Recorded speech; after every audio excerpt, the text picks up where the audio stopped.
추미애 법무부 장관이 윤석열 검찰총장이 서울중앙지검장 시절 옵티머스 사건을 무혐의 처분한 것에 대해 감찰할 예정이라고 밝혔습니다.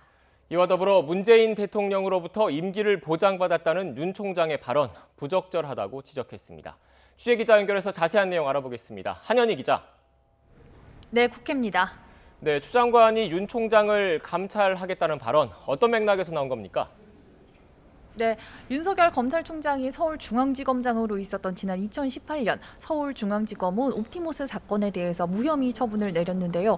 민주당 박주민 의원은 부장검사 전결이었다는 윤 총장의 설명과 달리 해당 사건은 차장검사 전결로 처리됐어야 한다고 주장하면서 당시 사건을 처리한 부장검사와 옵티머스 변호인이 윤 총장과 긴밀한 관계였는데 끈끈한 관계를 통해서 규정을 위배한 처리가 이루어졌다고 주장했습니다. 이에 대해 추 장관은 로비로 무마됐다는 의혹이 제기되는 만큼 감찰을 통해 검토해볼 여지가 있다고 생각한다며 감찰 의사를 밝혔는데요. 이후 이어진 민주당 김종민 의원의 관련 질의에서도 다단계 금융사기의 일종으로 계좌 추적만 하면 되는데 하지 않은 것 같다며 감찰 의사를 다시 한번 강조했습니다. 추 장관은 또 윤 총장이 언론사 사주와 만났다는 의혹에 대해서도 검사 윤리 강령에 위배되는 여지가 있다며 현재 감찰이 진행 중이라고 밝혔습니다. 자, 그리고 윤 총장의 이른바 작심 발언에 대한 비판도 이어졌다고요. 네, 그렇습니다. 오늘 법무부 종합감사에 출석한 추미애 법무부 장관은 지난 22일 국정감사에서 했던 윤석열 검찰총장의 여러 발언을 정면으로 비판했습니다. 특히 문재인 대통령이 메신저를 통해서 임기를 지켜달라고 전했다는 윤 총장의 발언을 강하게 지적했습니다. 추 장관은 문 대통령은 절대 비선을 통해서 메시지나 의사를 전달할 성품이 아니라며 국감장에서 확인 안 된 얘기를 고위공직자로서 하는 건 대단히 부적절하다고 지적했는데요. 또 정치적 중립을 지켜야 할 검찰총장으로서 선을 넘는 발언이 있었다고 생각한다며 지휘 감독관으로서 민망하게 생각한다며 사과했습니다.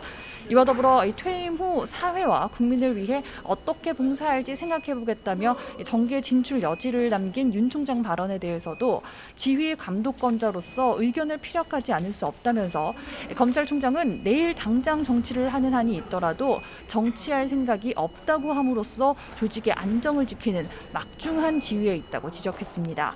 이와 더불어 윤 총장의 부하 발언에 대해서도 검찰총장은 법에 따라 법무부 소속으로 검사의 업무를 담당하는 외청이라고 다시 한번 강조하면서 윤 총장이 사용한 부하라는 단어가 생경하다고 지적하기도 했습니다.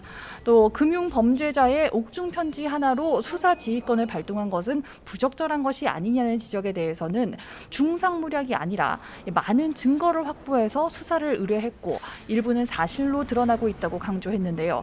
특히 강남 술집에서 향응을 받은 검사가 수사팀장으로 투입돼 깜짝 놀랐다는 진술이 감찰 결과 사실로 확인되고 있다면서 마녀 사냥식 정치인 수사에 대한 국민적 의혹도 감찰과 수사가 병행될 것이라고 설명했습니다. 네, 한현희 기자, 공수처 관련 소식도 알아보죠. 민주당 같은 경우에는 국감이 끝나면 공수처 설치에 속도를 낸다 이런 방침인데 국민의힘 공수처장 추천위원 추천은 완료했습니까? 네, 국민의힘은 일단 내일 오전까지 절차를 완료하겠다고 밝혔습니다. 이와 관련해 이낙연 대표는 추천위를 구성하는 대로 공수처장 임명 절차를 최대한 빨리 진행하겠다며 야당 협조를 강조했습니다. 또 제도를 공수처 출범을 가로막는 방편으로 악용하려고 한다면 국민이 용납하지 않을 것이라고 또 민주당도 좌시하지 않을 것이라고 강조했습니다. 국민의힘 주호영 원내대표는 편향된 인물을 공수처장 후보로 내세울 경우 단호히 반대하겠다면서 처음부터 중립적이고 독립적인 모두가 인정할 만한 인물을 제시해달라고 강조했습니다. 야당에 부여된 추천위원 2자리라도 지키기 위해서 절차에 협조한다고 밝힌 국민의힘은 라임 옵티머스 특검도 강력히 요구하고 있는데요. 이와 관련해서 국민의힘은 내일 특검 관철을 위한 철야 농성을 진행해서 압박 수위를 높인다는 계획입니다. 지금까지 국회에서 YTN 한현입니다.